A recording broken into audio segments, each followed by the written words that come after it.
Hello student. हम लोगों का कहाँ तक का हो गया था? अभ्यास 2B ये तो हो गया था, हम लोगों का कंप्लीट हो गया था। आप लोगों को समझा भी चुकी थी। ठीक है,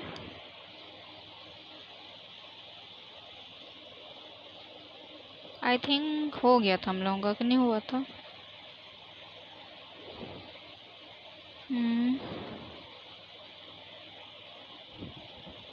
हो गया था ना। हाँ, 2C का हम लोगों का आज की क्लासेस 2C से स्टार्ट होगी।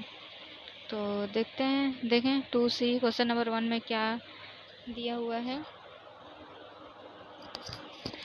क्वेश्चन नंबर 1, अपनी अभ्यास पुस्तिका में गुणन संक्रिया के परगुणों के आधार पर निम्नलिखित कथनों में रिक्त स्थानों की पूर्ति कीजिए। तो 468 इंटू 0, तो मैं आप लोगों को बता चुकी थी कि अगर कोई भी संख्या से इंटू गुणा किया जाए 0 में, तो हम लोग का मान क्या आएगा? 0 आएगा। और अगर भाग दिया जाए तो क्या आएगा? 0 आएगा। लेकिन अगर 0 से अगर हम प्लस या माइनस करें तो हम लोगों का सेम जो अंक दिया रहेगा वो सेम का सेम आएगा, 0 आंसर नहीं आएंगे। सिर्फ गुणे और भाग में ही 0 मान आएगा। ठीक है। सेकंड में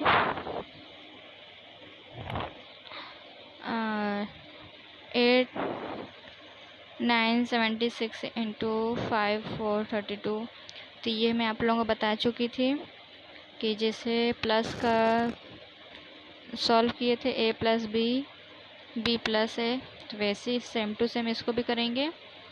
ठीक है, तो आंसर हम लोगों का आ जाएगा। थर्ड में क्या बोल रहे हैं कि 8973 इंटू 1, तो इसका मान क्या होगा? 1 से अगर हम किसी भी संख्या का इंटू करते हैं तो हम लोगों का सेम मान रहता है, उसमें मान में परिवर्तन नहीं होता है। और आप लोगों को मैं बोली थी रेड बॉक्सेस में जितने भी उन लोगों को याद कर लेना। तो अगर आप लोग याद किए होंगे, पढ़े होंगे, तो आप लोगों को पता चलेगा कि कौन से मेथड से है। और मैं आप लोगों को ऊपर समझा भी चुकी हूँ, बस सेम वही रिवीजन नीचे दिया हुआ है। ठीक है। अब क्वेश्चन नंबर 2 में देखते हैं, निम्नलिखित का गुणनफल योग्य परगुणों का प्रयोग करके ज्ञात कीजिए।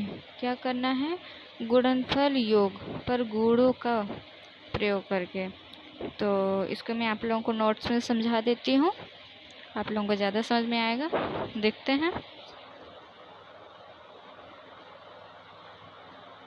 तो ये आगे का 2 से 4 तक के क्वेश्चन आप तक खुद सॉल्व करेंगे। अब देखिए क्वेश्चन नंबर 4,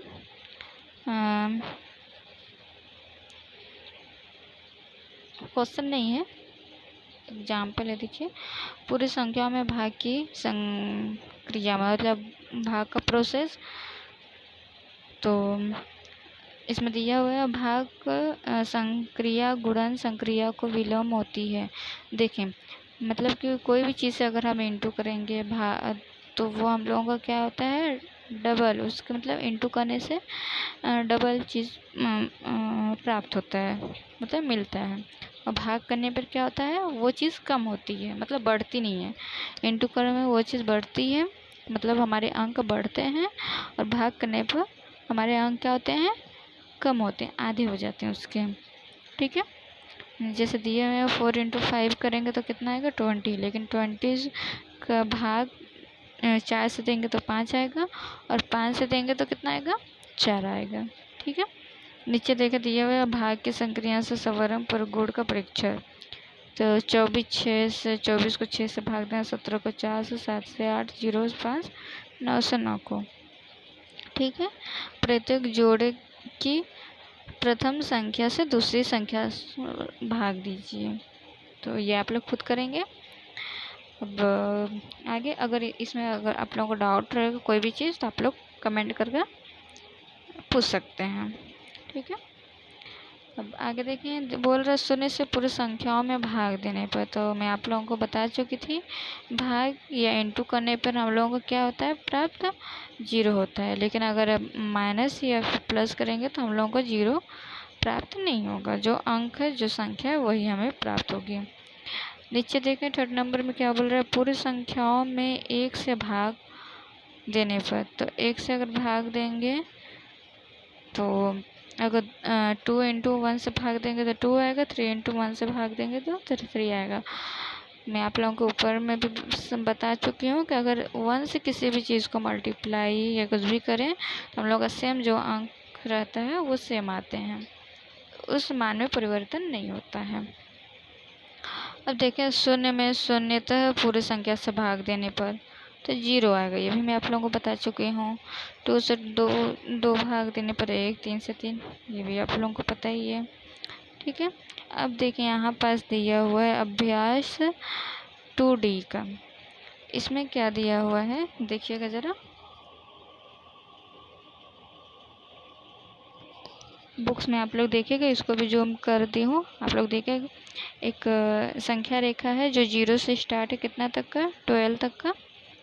इसको क्या बोल रहा है कि अंकों में बताइए, जो संख्या रेखा है उसको तत्वों में बताइए। तो 2 का टेबल है, तो और कितने बार में है, 1 2 3 4 5 6 बार में है। और 2 का टेबल है तो 2 इंटू 6 कितना आएगा, 12 आएगा। ठीक है, मैं ऐसे बता रही हूँ, आप लोग नोट्स में कंप्लीट करेंगे, और नहीं समझ में आएगा तो आप लोग प्लीज़ कमेंट करके पूछिएगा। मैं नोट्स में सॉल्व करूँगी और एकदम कोशिश करूँगी कि इजीली टाइप पे समझाऊँ मैं आप लोगों को समझ में आ जाए। और अगर नहीं समझ में आता है तो भी आप लोग मुझसे पूछ सकते हैं, ठीक है, कमेंट के थ्रू। अब देखें नीचे दिया हुआ है 21 का 3 से अपॉन करने पर 7, और 7 का इंटू 3 से करेंगे तो 21। सेम वही प्रोसेस नीचे देखें क्वेश्चंस दिए हुए हैं, ये आप लोग खुद से सॉल्व करेंगे। अब देखें क्वेश्चन नंबर 4, क्या ऐसी कोई पूर्ण संख्या है जिसे मैं आप लोगों को नोट्स में समझा दूंगी। क्वेश्चन 5, क्या 2 विभिन्न शून्येतर पूर्ण संख्याओं के लिए पहली संख्या को दूसरी संख्या से विभाजित करने पर तथा दूसरी संख्या को पहली संख्या से विभाजित करने पर समान भागफल प्राप्त होंगे। तो मैं ऐसे ही रफली आप लोगों को बता दूं कि अगर मान लीजिए सम संख्या 2 ले लें या 4 ले लें, तो 2 को अगर हम 4 से भाग देते हैं तो हम लोगों का शेषफल कितना, शेषफल नहीं, क्या बोल रहे हैं, भागफल ना, भागफल 0 आएगा। और वही सेम प्रोसेस अगर हम 4 को 4 से भाग दें तो हमारा क्या होगा, भागफल 1 आएगा। तो ये आप लोग नोट्स में करेंगे, नहीं समझ में आएगा तो आप लोग कमेंट्स में पूछ सकते हैं, ठीक है। तो हम लोग का ये वाला चैप्टर ख़त्म हुआ, अब नेक्स्ट डे से नेक्स्ट चैप्टर, ठीक है।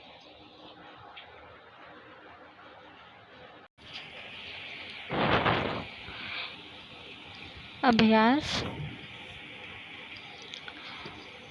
2C, first question, 4 into 2 8 3 4 into 25 is equal to कौन से नियम से है, साहचर्य नियम से।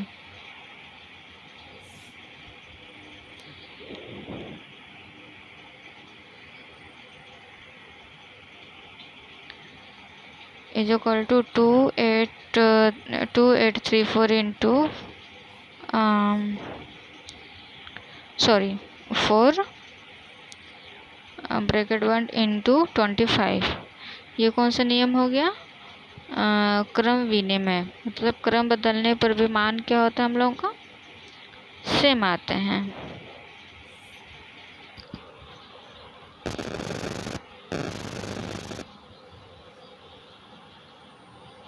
Is equal to 2 8 3 4 into 4 into 25 is equal to, वही सेम प्रोसेस, साहचर्य नियम।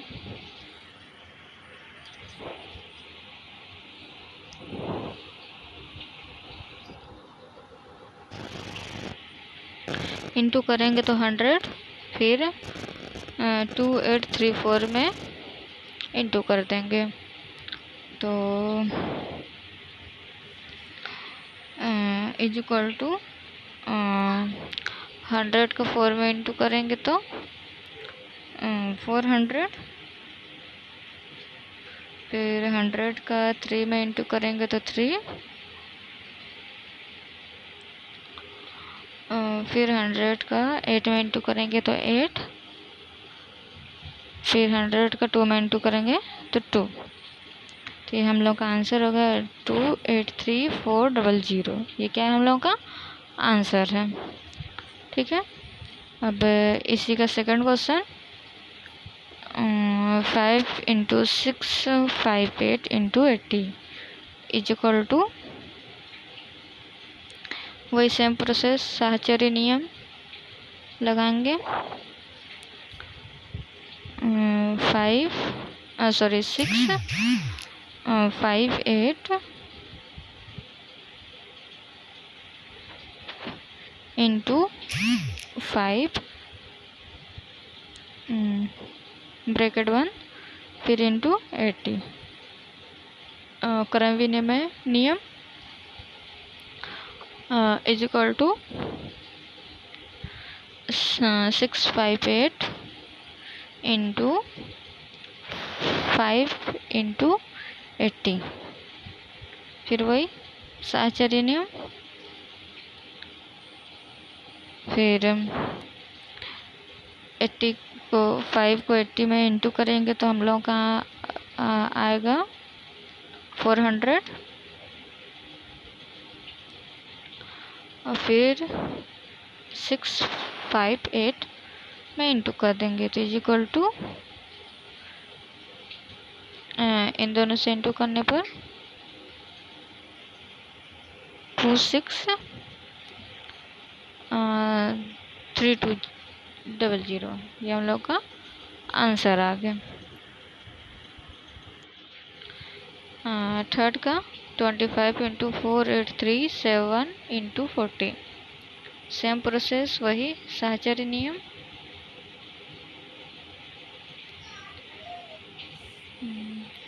इज इक्वल टू 4837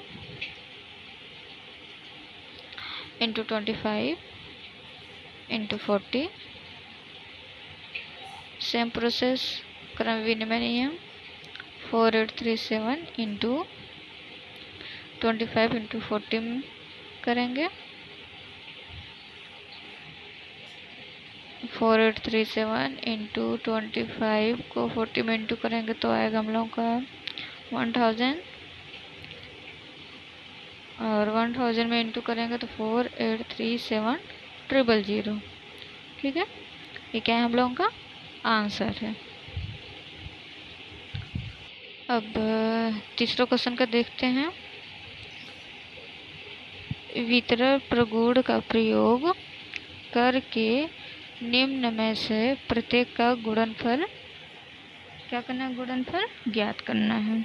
ठीक है, तो क्वेश्चन है 487 × 1008 तो सॉल्व करते हैं इसको हम। 487 इंटू 1000 प्लस 8,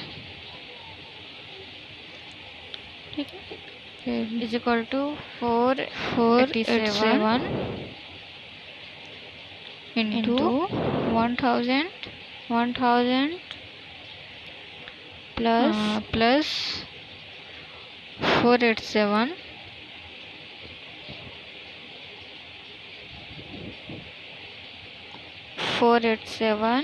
इंटू 8।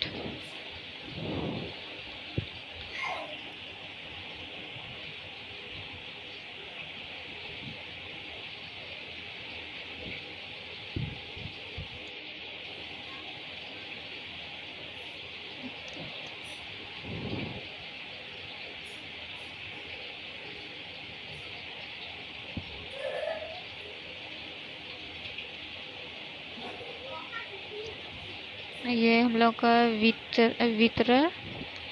वितरण नियम से इसको सॉल्व करना है।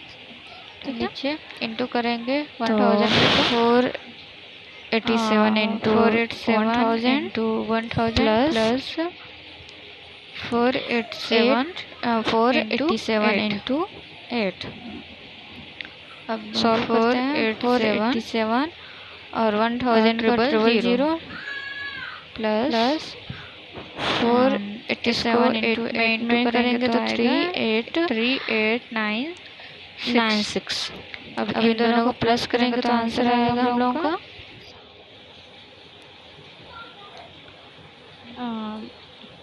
490896। ये हम लोग का क्या है, आंसर्स हैं। और आगे का क्वेश्चन आप लोग खुद सॉल्व करेंगे। अब क्वेश्चन नंबर 4 देखो क्या दिया हुआ है। क्या ऐसी कोई पूर्ण संख्या संभव है जिसको स्वयं से विभाजित करने पर वही संख्या प्राप्त होती है। ठीक है तो क्या हाँ आंसर हम लोग का हाँ माना कि वह संख्या एक है। देखें एक ऐसी संख्या है जिसको हम एक से विभाजित करेंगे तो हम लोगों का क्या आएगा, मान वही आएगा। वो मतलब स्वयं अपने आप को विभाजित करेगी और आंसर सेम आएगा। ठीक है, ये हम लोगों का आंसर है 1। संख्या प्राप्त हो तो एक से विभाजित करने कौन सी संख्या 1 क्या पूर्ण संख्या है और क्या कर रही है, स्वयं से विभाजित कर रही है। ठीक है, वही संख्या प्राप्त हो रही है। तो ये हम लोगों का आंसर 1 आएगा।